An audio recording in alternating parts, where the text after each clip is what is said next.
Ministry of Mining. These are all under the exclusive legislative list, and we have not been able to harness those areas. The states can also try, even if they are in agriculture, to actually harness what they can have and encourage the farmers to export. Although, for example, they're very rich in cocoa, Delta and other areas, Edo, in mango, you can have palm oil, you can have cassava, which were found out to be very good in terms of flour. States are basically just waiting cap in hand to go and collect from the farm account. And this has made a lot of the states very lazy in terms of internally generated revenue. All this can put less pressure on our economy to be dependent on oil. We know we actually run a mono economy that has only one product that sells. And so once that product is on the high side, it affects our economy generally, and that's why our economy is based on dollars. So people can hold the states responsible in all these things I have mentioned and actually ask of their government, what have you done for me lately? And what have you done for the people lately? Right, so I wanted to ask how. Well, you're about going on with that. Please go ahead. Yeah, you ask, what have you done for me lately? Now, it's easy for us to also condemn the federal government, which of course I know has a lot to do. But what have the states actually done in trickling this thing down to us? What has this done to be the big brother to the local government area to also help them, you know? Some would tell you, some state governments will say, I'm helping to pay teachers' salary. It was supposed to be the responsibility of the local government. Or we're helping to pay pensions and gratuities, which we naturally should not pay. But the truth about it is that the situation we have found ourselves right now is how are those funds being utilized? You can't use it on payment of contracts for contracts that are not going to have any direct impact on people. People are definitely at this point in time reacting because they are hungry. And that's why you see the space of insecurity in most of the states of the Federation, because people are basically hungry and they are desperate. Right, so you would agree with the post-subsidy era, the federal government has done a lot to cushion the effect of that move. I've been talking about the $650 aid package offer, review of the minimum wage and a whole lot. But one major issue we have is making sure these incentives get to those who really need them. That's why I said the federal government also has to up its game, because first of all, they're not really, just like you said, the people who need them are not feeling the impact. You put money in the pockets of people, you reflate the economy. This 25,000 naira that the president said should go to the elderly and the most vulnerable. How many of them have actually gotten this 25,000 naira? It's a laudable project, because if you pay the vulnerable people 50 million as was earmarked, 25,000 naira for 6 months, you drive down the inflation. You reflect the economy. People, their purchasing power will increase. But you don't see the person next door or in your village or in your environment saying, I've gotten with my own alert and it's been consistent. And, it's hard enough. We've seen that some of these funds are subject to being investigated now, and has made the federal government put a stop to these social programs, and asking for a committee of ministers now to oversee these social programs. So whether you like it or not, that has put a clog in the wheel of progress for the federal government. And so the people have not seen the direct impact. So the federal government would also have to up its game and realize that the time is going. It's about 8 months into the life of the administration of Bola Ahmed Tinubu. And so people are actually feeling that, oh yes, it's still early in the day, but it's not too early in the day, because Nigerians are very hungry and are very tired of hearing that things are going to improve, and when it's going to improve is the question they ask themselves. So these programs are there. It's not like they're not there, but they must put, people must feel the impact. The people that are there must be able to be selfless and know that the man out there means well for the people. But even if it means well for the people and the people are not seeing the impact, they will care less about it. Right, but what more do you think the government can do to stimulate the economy? What I think they can do is, first of all, when the borders were shut, a lot of goods used to find their way into the country. And even when they banned 44 items from having access to Forex, they still found a way to importing these goods that were banned. Now you have banned those goods. What can be done is you allow the vagrancy of the market forces to determine the value of the naira. You have removed fuel subsidy. It's laudable that you have said the Central Bank of Nigeria should now sell oil. We need transparency. We need NNPC to be metered. We need to know the actual amount of oil that is leaving the shores of this country every day in terms of barrels. We know the Bonny Light is as good as Brent crude. We don't want to know that they say it is estimated. This is the problem that we have been having with NNPC. Central Bank of Nigeria will now tell us that, look, we don't produce. It's the dollar that is earned that we share. So let the Central Bank tell us every month how much they are earning from what has been metered. If you meter the NNPC and we can tell the crude oil that is leaving, then we can ascertain the ones that are being stolen, because you have the Tantita, for example, which is doing very well in the Niger Delta, having clashes with the Navy now and again as regards that, oh, they've caught this vessel, they've seen these people stealing from our crude, and, you know, there's still no transparency, and there's still a whole lot of oil theft going on in the Niger Delta. When you meter, you cannot tell what is being stolen and what is not being stolen. And at that material point in time, we can know how much is coming to the CBN. Right. So and that will show up the funds for the federal government. I would also like you to react to the president asking the NNPC to submit receipts of crude sales to CBN. How crucial is this development? But that's why I said it's not even only the receipts. The CBN should take charge to monitor the sales, and funds to be paid directly into the CBN. Because from what we have seen in the past, the NNPC will tell you they're doing direct purchase and direct supply. That there was underhand recovery when subsidy stopped. Now the underhand recovery is not going on anymore. So since we are not doing direct sale and direct purchase, we are not giving crude in exchange of petrol. Let the funds come directly to the NNPC, just like we have the Treasury single account. And then we can now see that the CBN, let the funds come directly to the CBN. And NNPC will just act as a marketer, as the one that produces and sells, and CBN will hold the funds. And there will be no stories anymore of where did these funds go and where these funds did not go. Good enough, we have a very competent Central Bank of Nigeria governor who seems to know exactly what he's doing. And so Nigerians will hold him accountable at that point in time when we see the economy still dwindling, when such measures have been taken. I mean, one of the issues still crippling Nigeria's economy is systemic corruption. How can we disentangle ourselves from this pandemic? It's because we have not dealt with those who have been found guilty. We play lip service to those who have been found guilty. The only way to act as a deterrent is when we use a lot of these big men, quote and unquote, who have been found guilty of corruption as an example. They will discourage others. But by the time they find out that you can actually go and plea bargaining, you can go to hold some funds, and some funds will be released to the government or to the state, people will continue on this trajectory. But when people actually dealt a blow and you're giving them 10 years, 15 years, 20 years imprisonment, they will ask themselves, they will think twice by the time they decide to go into these corrupt practices that have crippled the economy of this country.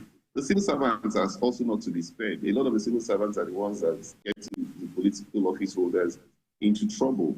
And so there should be a holistic approach in the EFCC and the ICPC in carrying out an honest and an unbiased investigation of these corrupt officials and use them as an example to act as a deterrent to others. Right. So let's go back to efforts made by the federal government to cushion the effect of subsidy removal. Talking about the federal government, CNG-powered buses, food palliatives, among others, yet to yield this needed result. What do you think is responsible? It's because of the way the system is being run. We have to have monitoring. It could just even be one person per the six geopolitical zone, 6 monitoring advisors who would ensure that these buses, as I said, to go to 1-1, maybe even if it is 1-1 per local government, 774. You can imagine the difference it will make. Where are the buses? there's been no efficiency. There's been no supply line that will make it get down to the people that are there in the grassroots. It's like when Trump got the COVID vaccines, they had to carry out desperate measures to allow these things to get to those who actually had COVID, because the supply line was almost at the point of zero. So you must rejig things at this material point in time and ask yourself that we can't continue to be doing it on paper. Just like when they said they were cleaning the register, how long was it going to take to clean the register before we start hearing scandals? And at the end of the day, a lot of those funds are stopped now because of investigation. People are very hungry. The time for people to wait for hunger it's very limited. You cannot continue to be patient. And so the government must act on this and act now and constitute those agencies that you have not put into place, especially those ones that will have direct impact on the welfare of the people. So before I let you go tonight, I'd like to have your view on the issue of conditional cash transfer for citizens in a situation like this. The conditional cash transfer is the most laudable thing, like I think I said that earlier.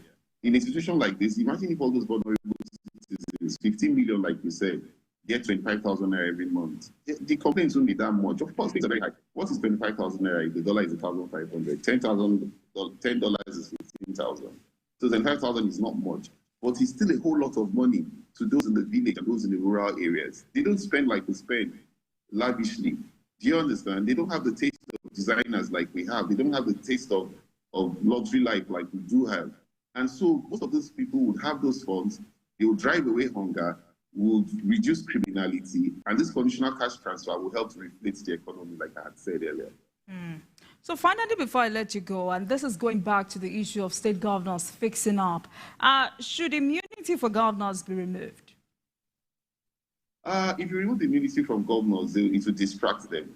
But the ones that have left office, they should be made to suffer for the crimes they have committed while in office. So that would act as a deterrent for those who are still in office. But the state governors must up their game. 3.3 trillion is not a small amount of money to have gone into the state, and for people to be crying as they are crying as it is now. Let's not continue to lay all the blame on the federal government, even though I've also said the federal government has a whole lot of role to play at this material point in time. Sakane Okolugbo, thank you so much for joining us tonight as a public affairs analyst. As we focus on the state of the economy, our state gets 3.3 trillion naira in 6 months. Thank you so much for joining us this night. It's my pleasure. And thank you very much for watching. But before I leave tonight, it's important to say that the quality of life that an average Nigerian lives daily depends on the functionality of a subnational and local governments. I mean, you talk about roads, streets, schools, and transport systems, and a host of other amenities that citizens enjoy and come across in their day-to-day lives are managed by state and local governments. In other words, when other parts of the body are sick, it affects the head as well. I mean, this is not to say that we should ignore governance at the federal level, as what happens there is crucial to the well-being of the countries. But it's important that state governors must sit up. Thank you so much for watching. Good night. I'll see you tomorrow.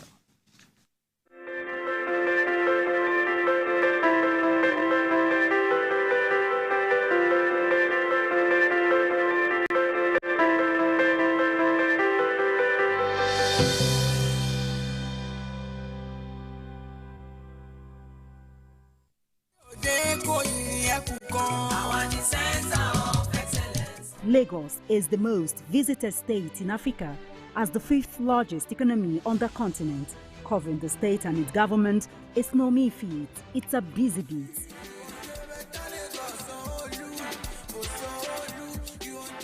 We go beyond the cutting of tapes to traveling far into the deep. I want to thank the Lagos state government for the healthcare facility. To bring stories that cut across all spectrums. A greater Lagos shall be ours. We tell you stories that define our collective well-being as Lagosians. I'm Adedoja Salamadini. I live in Lagos, inside Lagos.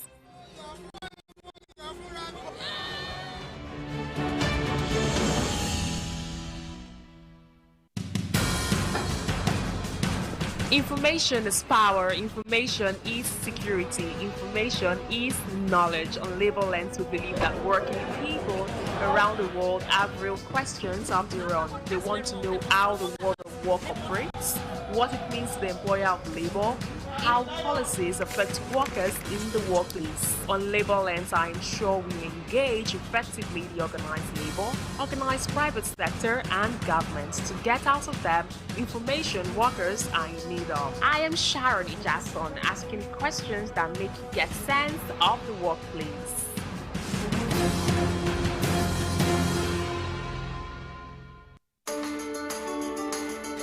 There is always more to a story than the screaming headline. The part of a story that is not told casts a shadow. It's like the part of an object that is not reached by light. On TVC News, I'm able to explore the many angles there are to a story, talking to stakeholders, asking the difficult questions, and digging for facts. I believe the viewers are able to make a better decision if they're well informed and understand not just a part, but the complete story. TVC News, first with breaking news.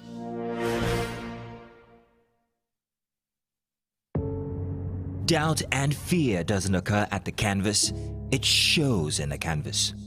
It shows the conation of raw earthen material slabbed, stroked and molded at a pace provided by the doubt and fear. Every move way in the struggle of one to the other, merging the past to the present, brushstrokes of colors seen but not known. For when the wailing stops, the pieces settle down in abject beauty erected for a century of a century. Speaking, advocating, protesting as the arts are meant to be.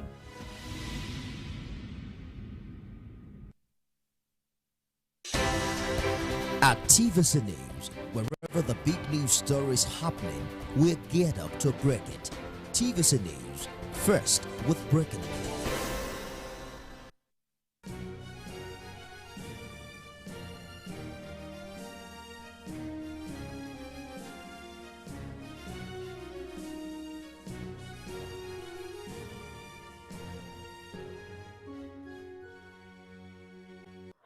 Welcome to Labor Lens. I am Sharon Ijason. On this week's edition of the program, we'll be focusing on the quest for a new national minimum wage. We also have new stories for you. We will be right back.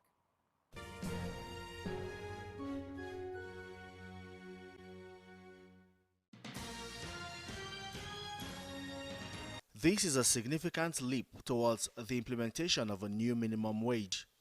The 2019 Minimum Wage Act empowers this tripartite committee to engage in open and constructive dialogue to arrive at a fair and sustainable minimum wage. The federal government now has to work within a timeline to ensure recommendations made by the committee are considered. We have identified